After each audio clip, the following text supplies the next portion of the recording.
Nifty ১৫০ পয়েন্টেরও বেশি নিচে এসে বন্ধ হয়েছে। ২৪,০০০-এর উপরে উঠে রয়েছে ঠিকই, কিন্তু আমাদের যে লেভেলটা ছিল, অর্থাৎ সাপোর্ট লেভেল ছিল, যেটাকে ভেঙে আগের দিনে ক্লোজ হয়েছে, অর্থাৎ ২৪,১১০ থেকে ১৪০ পর্যন্ত, সেই লেভেলের উপরে কিন্তু মার্কেট সাস্টেন করতে পারল না। তার অনেকগুলো কারণও আছে, আমি সেই কারণের আলোচনায় পরে আসছি। আমরা এই মুহূর্তে ২৪,০০০-এর সাইকোলজিক্যাল লেভেলের উপরে এলে পরেও আমাদের যে বিভিন্ন ট্রেন্ড লাইন আছে, যে বিভিন্ন রেজিস্ট্যান্স লেভেল রয়েছে, তার নিচেই কিন্তু মার্কেট বন্ধ হয়েছে। এবং শেষ মুহূর্তে একটা ৩টের সময় একটা মুভ এসেছে, সে কোনো রকমে ২৪,০০০-এর উপরে মার্কেটকে নিয়ে গেছে এবং বন্ধ করেছে। আমরা প্রত্যেকটা জিনিসকে নিয়ে আলোচনা করব, মাল্টিপল টাইম ফ্রেমে অ্যানালিসিস করব। তো চলুন ভিডিওটা শুরু করি। ভিডিওটা শুরু করার আগে, যেহেতু আমাদের হাতে সময় রয়েছে, সুতরাং আমরা প্রথমেই শোনার চেষ্টা করব যে নিফটি কেন নিচে। ১৯শে জুন এই নিফটি কেন নিচে এলো, তার মোটামুটিভাবে যদি আমাকে বলা হয় যে ৩টে কারণ, সেই ৩টে কারণ জানার দরকার রয়েছে। সেজন্যই আমি আলোচনা করছি। প্রথম যে কারণটা মার্কেটকে আজকে প্লে হয়েছে বা মার্কেটে, সেটা হচ্ছে অ্যাকসেঞ্চারের একটা তারা ভবিষ্যৎবাণী করেছেন যে তাদের অনেকেই হয়তো জানেন না যে অ্যাকসেঞ্চার কি। অ্যাকসেঞ্চার হচ্ছে গ্লোবাল আইটি জায়ান্ট একটা। তাদের ভবিষ্যৎ রেভিনিউ গ্রোথ সম্পর্কে তারা একটু তুলনামূলকভাবে কমিয়েছে, অর্থাৎ আশঙ্কা করেছেন, এবং তার জন্যই বিশ্বব্যাপী এন্টারপ্রাইজ টেকনিক্যাল বা টেকনোলজি স্পেন্ডিং দুর্বল হওয়ার একটা আশঙ্কা তৈরি হয়েছে, যার জন্য সরাসরি প্রভাব পড়েছে ভারতীয় আইটি মার্কেটে।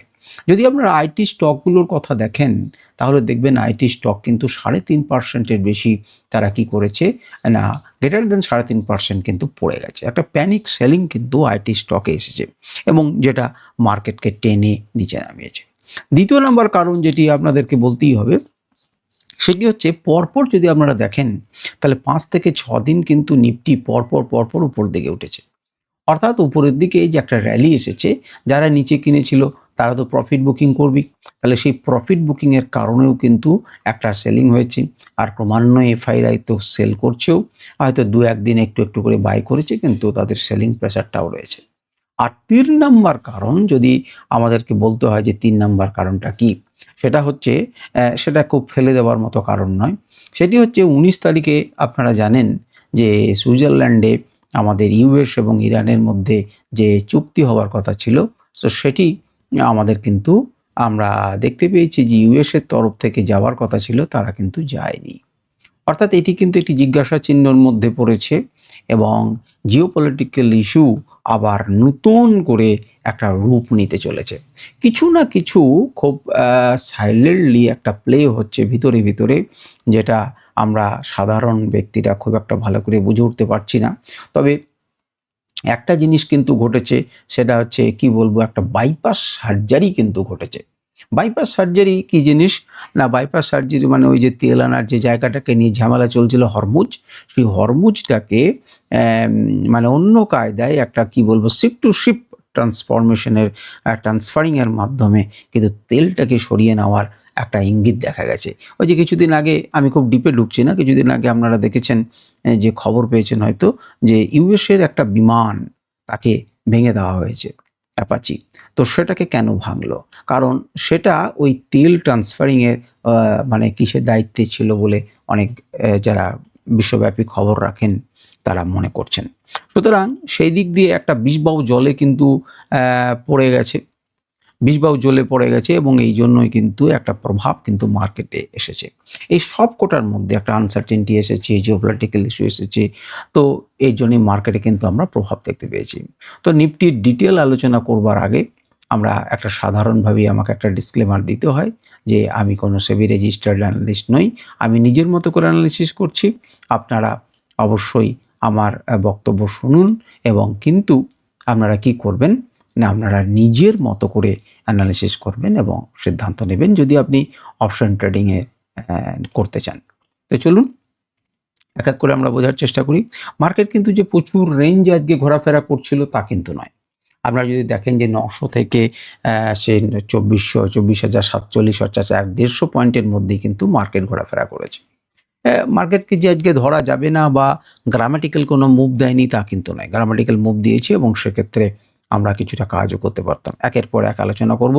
এই যে আইটি আমাদের সামনেই রয়েছে, দেখুন ভিক্সে একটা বৃদ্ধি হয়েছে, অর্থাৎ ভয় কিন্তু আমাদের বেড়েছে।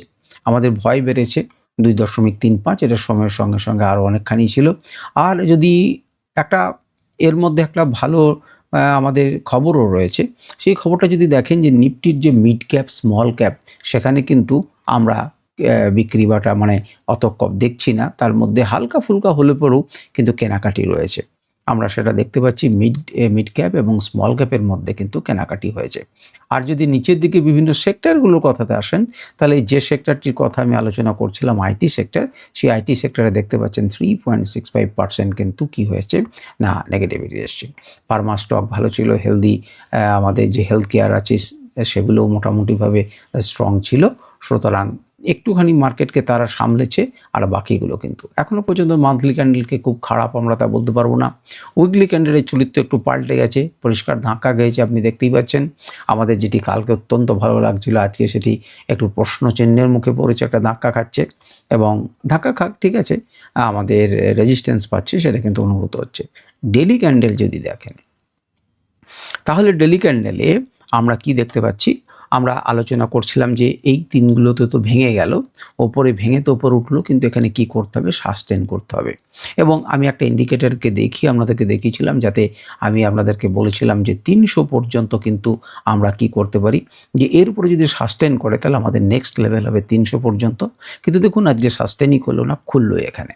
যতদিন পর্যন্ত ইউএস এবং এই ইরান বা মধ্যপ্রাচ্যের এই জায়গাগুলোতে ঝামেলা চলবে, ততদিন পর্যন্ত অনিশ্চয়তা থাকবে। আপনাকে কোনো একটা লেভেলকে ব্রেক করার পর সেখানে সাস্টেন করতে হবে, কিন্তু এই সাস্টেনটা করতেই পারলো না, আজকে কিন্তু খুললো এখানে। যদি এখানে রিটেস্ট করে সে চলবার চেষ্টা করতো, তাহলে আমরা লেভেল এবং একে ক্রস করলে এই লেভেল পর্যন্ত দেখতে পাবো। ভবিষ্যতেও আপনারা দেখবেন যদি এই লেভেলের পরিবর্তন না ঘটে, অর্থাৎ নতুন করে ইন্ডিকেটার নতুন লেভেল না দেয়, তাহলে এই লেভেলগুলো আপনারা নোট করে রাখবেন। আমি আপনাদেরকে দেখাবো যে কি সুন্দরভাবে সেগুলো কাজ করে। তো যাই হোক, এই লেভেলে সাস্টেন করতে পারলো না, আর আমাদের যে চিরাচরিত যেখানে রয়েছে সেখানে কিন্তু পরিষ্কারভাবে আপনি দেখতে পাচ্ছেন যে ধাক্কা খাচ্ছে উপরের দিকে। 24,000-এর লেভেল পেরোলে পরেও কিন্তু আবার একে এই ধাক্কাগুলোকে পেরোতে হবে এবং তারপর কিন্তু সে উপরের দিকে উঠতে পারবে। এবারে যদি 1 ঘন্টাতে দেখেন, তাহলে 1 ঘন্টাতে মোটামুটিভাবে এরকম ধরনের একটা ঘটনা ঘটেছে। সেটা কি ঘটনা ঘটেছে, দেখুন মার্কেট নিচের দিকে একটা জায়গাতে গেল, কিন্তু সেখানে সাস্টেন করতে পারলো না। মার্কেট টুকের নিচে নামলো এবং নিচে নেমে এই যে আমাদের গ্রিন লেভেলগুলো রয়েছে সেখান থেকে কিন্তু বাইং হয়ে আসছে। এখানে একটি মজার ঘটনা আপনাদেরকে আমি দেখাতে পারি মানে যেহেতু আপনাদেরকে বিভিন্ন রকম ইন্ডিকেটরের আমি লেভেলসগুলো মাঝে মাঝে দিয়ে থাকি, তাতে দেখেছেন যেখানে শর্ট লেভেল অনেক দিন আগেই হয়েছে। এই দিনে আমি 18 এবং 19 তারিখে হয়তো ইন্ডিকেটারের কোনো লেভেল আপনাদেরকে দেখাইনি, 18 তারিখে দেখাইনি এই লেভেলটি, কিন্তু 17 তারিখে ভিডিও দেখলে দেখতে পাবেন যেখানে শর্ট সিগন্যাল জেনারেট হয়েছিল, হয়তো আমি আলোচনা করেছিলাম। এখন আলোচনা করার পরে সে কিন্তু টার্গেট ফুলফিল করার পর কিন্তু পুরো দিকে যাচ্ছে। এই লেভেলগুলো কিন্তু কি, এই লেভেলগুলো কিন্তু রেজিস্ট্যান্স লেভেল, অর্থাৎ মার্কেট কিন্তু নতুন করে শর্ট সিগন্যাল জেনারেট করার পরে আবার লং সিগন্যাল কিন্তু এখনও পর্যন্ত দেয়নি। সুতরাং আর এই উপর দিকে উঠছে, অর্থাৎ একটি লেভেল থেকে আরেকটি লেভেল, একটি লেভেল থেকে আরেকটি লেভেল, কিন্তু রেজিস্ট্যান্স লেভেল অর্থাৎ নতুন করে এখানে কিন্তু ধাক্কা খেয়ে মার্কেট পড়তে পারে, এবং সেটাই আপনারা দেখতে পাচ্ছেন যে ধাক্কা খেয়ে মার্কেট পড়েছে। এবং এই যে লেভেলটা, সেই লেভেলটাকে রক্ষণাবেক্ষণ করার চেষ্টা করছে, সেটা হচ্ছে 23,932 থেকে 23,904। এই লেভেলটি আপনাকে আটকে রেখেছে এবং এখান থেকে ধীরে ধীরে সাপোর্ট নিয়ে মার্কেট কিন্তু যে লেভেলটির নিচে শর্ট করার কথা বলেছিল, ঠিক দেখুন সেই লেভেল পর্যন্তই কিন্তু ধাক্কা খেয়েছে। মার্কেট এখানে 23,044-এ নেই, 24,044-এ নেই, নেমেছে কিছুটা, যেটা এখানে ডেটা দেখাচ্ছে না, মানে চার্টে অন্ততপক্ষে এটা শো করছে না। কিন্তু আমরা যদি আমাদের এখানে যাই, মানে মেন জায়গায়, সেখানে কিন্তু আমরা দেখব যে 23,013 দেখুন, 24,013-তে কিন্তু ক্লোজ হয়েছে, অর্থাৎ কিছুটা নিচে এসেছে। এবং যেটা হাই দিয়েছে, সেই হাইটার লেভেল আপনারা একবার দেখে রাখুন। সে হাই হচ্ছে 24,047 পয়েন্ট, 24,047 পয়েন্ট গেছে। এবারে চলুন 1 ঘন্টা টাইম ফ্রেমে, তবে আপনি লেভেলটা বুঝবেন। দেখুন শর্ট লেভেলটা কত দূর, এই যে শর্ট যার নিচে শর্ট করতে বলেছে, মানে ইন্ডিকেটর বলেছে 24,043। তাহলে মার্কেটের প্রাইস যদি নিচের দিকে থাকে, তাহলে উপর দিকে একটি গুরুত্বপূর্ণ লেভেল, আপনার কাছে শর্ট লং এসব ভাববেন না, একটি গুরুত্বপূর্ণ লেভেল। সেই লেভেলটিকে কি করছে না, উপর দিকে নিচের দিক থেকে যদি যায় তাহলে রেজিস্ট্যান্স হিসেবে কাজ করবে। দেখুন মার্কেট কিন্তু সেই 47 পয়েন্ট গিয়ে রেজিস্ট্যান্স ফেস করেছে এবং নিচের দিকে এসেছে। এবং কোন জায়গাতে এসেছে না, 24,013, 24,013 বন্ধ হয়েছে, দেখুন 14 অর্থাৎ 13 ঠিক নিচে। এটা চার্টে দেখা যাচ্ছে না, কিন্তু আমাদের কিন্তু ডেটাতে কিন্তু পরবর্তী ক্ষেত্রে দেখতে পাবেন যে এখানে এসেছে। তো যাই হোক, যদি আমরা 15 মিনিটের সাপেক্ষে বিচার করি, তা 15 মিনিটের সাপেক্ষে আচ্ছা ইন্ডিকেটারটি খুলে রয়েছে, আমি আপনাদেরকে ইন্ডিকেটারে দেখাতে চাই না, যে দেখুন 6-7 লেভেল পর্যন্ত এসেছে এবং এখানেও তাই লং সিগন্যাল জেনারেট করেছে। এখানে প্রথমে টার্গেট দিয়েছে, সেখান থেকে ব্যাক করেছে, এসে দেখুন সাপোর্ট লেভেল S2 এবং S3 এই লেভেল দুটিতে সাপোর্ট লেভেলের সাপোর্ট নিয়ে মার্কেট পৌঁছেছে একদম ডট টু ডট 6-7 এবং 6-7 লেভেল থেকে মার্কেট একটুখানি রিভার্স করার চেষ্টা করছিল। তো যাই হোক, আমি এটা দেখাতে চাই না, তার পরিবর্তে আমাদের যে লেভেলগুলো রয়েছে সেই লেভেলগুলোকে দেখুন, এবং সেই লেভেলগুলোকে দেখলেও আপনি দেখতে পাবেন, একটু বড় করি তাহলে এর অ্যানালিসিসটা আপনি বুঝতে পারবেন। সেই লক্ষণ রেখা, যে লক্ষণ রেখাটি আমরা টেনেছিলাম, মনে করে দেখুন, যারা নিয়মিত দর্শক তারা জানবেন যে এখানে সাপোর্ট নিয়ে মার্কেট আবার দ্বিতীয়বার ধীরে ধীরে ওপর দিকে তোলার চেষ্টা করছে এবং ওপর দিকে গেছে, ধাক্কা খেয়েছে তো একদম নিচে, অর্থাৎ সেই লক্ষণ রেখার নিচে নামিয়েছে। কিন্তু এখানে তাকিয়ে দেখতে পাচ্ছেন সাপোর্ট দিয়েছে, এখানে তাকিয়ে দেখতে পাচ্ছেন সাপোর্ট নিয়েছে। সুতরাং সেই সাপোর্টটা নেবার চেষ্টা করছিল এই লেভেলটি, নিচে জাস্ট নিচে নামলেও এখান থেকে তুলেছে, তাকিয়ে দেখুন নিচে নেমেছে কিন্তু তুলেছে। আপনারা যদি লাইন দিয়ে ড্র করেন তাহলে দেখতে পাবেন যে আমি কোনো রকম নয়, একদম ডিটো আপনারা পাবেন, সেখান থেকে যেখান থেকে সাপোর্ট নিয়েছে সেখান থেকে সাপোর্ট। মার্কেট তাতে শান্তি হয়নি, মার্কেট আবার নিচে এসেছে, নিচে এসে সেখান থেকে কি করেছে, আবার মার্কেট টুকটুক টুকটুক করে এসেছে। এই পয়েন্টে কি এমন আছে যেখান থেকে মার্কেট আবার ঘুরেছে, আমি আপনাদেরকে দেখাবো। কিন্তু তার আগে দেখুন যে লক্ষণ রেখাটিতে, সেই লক্ষণ রেখাটি যদি আপনারা এঁকে রাখতেন, তাহলে আজকের দিনে যখন ধাক্কা খাচ্ছে, প্রাইস যদি নিচের দিক থেকে যায়, তাহলে কি লক্ষণ রেখাটি রেজিস্ট্যান্স রূপে কাজ করবে না? কারণ করবে তো, সেখানে রেজিস্ট্যান্স ফেস করেছে এবং মার্কেট নিচে এসেছে। এবং এই লক্ষণ রেখাটাকে ভাঙার জন্য দেখতে পাচ্ছেন কত বড় পাওয়ারকে আসতে হয়েছে, এবং পাওয়ার এসেছে, পাওয়ার দেখুন আবার রিটেস্ট করেছে, সেই লক্ষণ রেখাকে রিটেস্ট করেছে। এই রিটেস্ট করা মানে কি? রিটেস্ট করা মানে হচ্ছে অন্ততপক্ষে মার্কেট যখন আসছে, আপনি যদি শেষ টাইমেও কিনতে চান, তাহলে পরে এই সাপোর্টে আপনার কেনা উচিত। মার্কেটে এই লেভেলটা অত্যন্ত গুরুত্বপূর্ণ, যে তার উপরে ক্লোজ, এত বড় স্ট্রং ক্যান্ডেল ক্লোজ করেছে, মার্কেট যখন একটুখানি কারেকশন হবে তখন তাকে কেনা উচিত, সাপোর্টে বাই করা উচিত, যারা স্ক্যাল্পিং করবেন তাদের জন্য।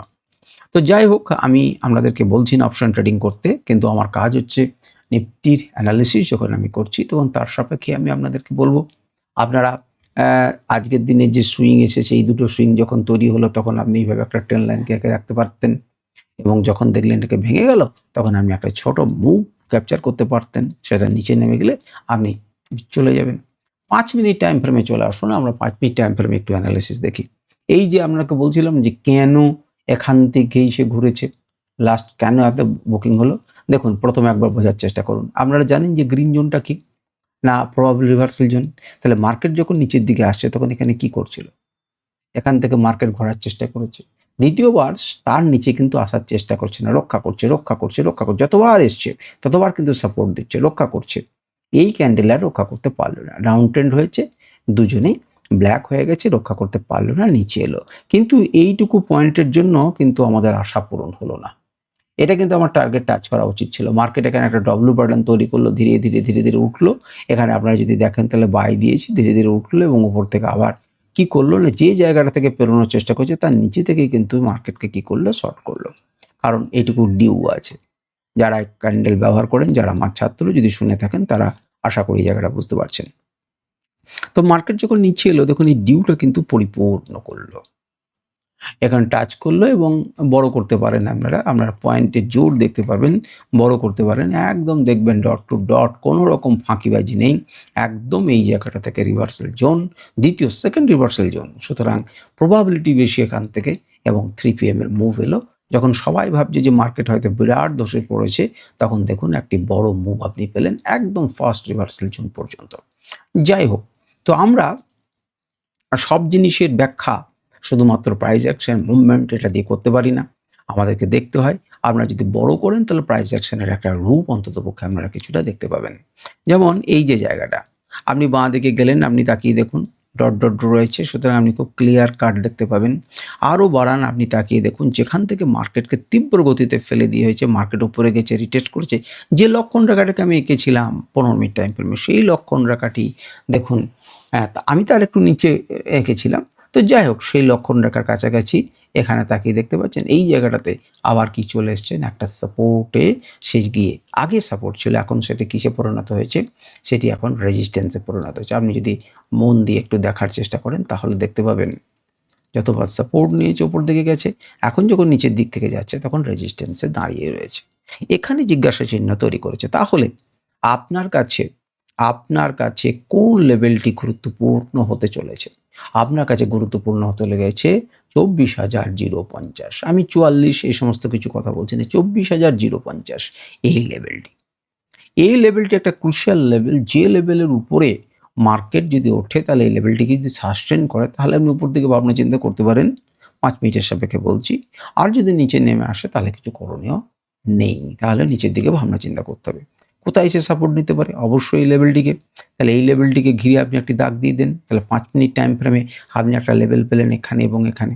যদি মার্কেটের কাছাকাছি খোলে এবং একে দেখছেন যে একটি বড় ক্যান্ডেল করে বন্ধ করে দেয়, তারপরে মার্কেট কিন্তু আবার উপরে ওঠার চেষ্টা করবে। যদি এর উপরে সাস্টেন করে বা এর উপরে নিয়ে যায় তবেই আপনি ভাবনা চিন্তা করবেন। আর এখান থেকে যদি ধাক্কা খায় তাহলে নিচের দিকে ভাবনা চিন্তা করবেন এবং নিচের দিকে প্লে করতে পারেন। তো এই হচ্ছে 15 মিনিটে শুধুমাত্র কালকের সাপেক্ষে আমি বললাম। আর একটু তাকিয়ে দেখবেন যে গ্যাপ আপগুলো আছে, ছেড়ে গেছে, সেই গ্যাপ আপগুলোকে পরিপূর্ণ করে কিনা।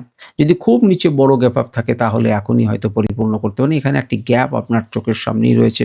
তাহলে এই গ্যাপটি উপর দিকে যখন নিচে নামবে তখন কিন্তু সে একটা সাপোর্টের মতো কাজ করতে পারে। এর মোটামুটি 50% 60% পর্যন্ত এসেও কিন্তু সে কামব্যাক করতে পারে, আবার উপর দিকে যেতে পারে। আর যদি এর নিচে ক্লোজ হয় তাহলে এটি রেজিস্ট্যান্সে পরিণত হবে নর্মালি। তো এই হচ্ছে মোটামুটি। আর আমাদের কাছে 24,000 একটি ভালো সাপোর্ট জোন ছিল, এখনো পর্যন্ত তাই আছে, কারণ 24,000-এর উপরে তুলেছে। যদি 24,000 দেখেন তাহলে দেখবেন 1,48,000, 1,41,000, অর্থাৎ যেটা একদম ডবল ছিল সেটি কিন্তু সমানে কোলাকুলি হয়েছে। এবং যারা পুট বাই সেল করেছিলেন তারা কিন্তু কিঞ্চিৎ ভয় পেয়েছেন এবং তারা কিন্তু নতুন করে তো পজিশন তৈরি করেননি, তারা এক্সিট করেছেন তাদের পজিশন থেকে।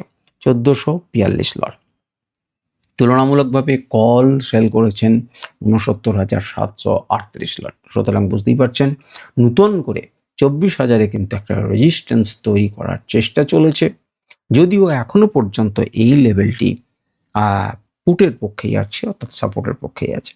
তবে সেটা খুব বিশাল জোরালো তা কিন্তু বলতে পারছি না। তো আজকের ভিডিও এই পর্যন্তই। নমস্কার, ধন্যবাদ, ভালো থাকবেন, সুস্থ থাকবেন এবং আমি আপনাদের সফলতা অবশ্যই কামনা করছি।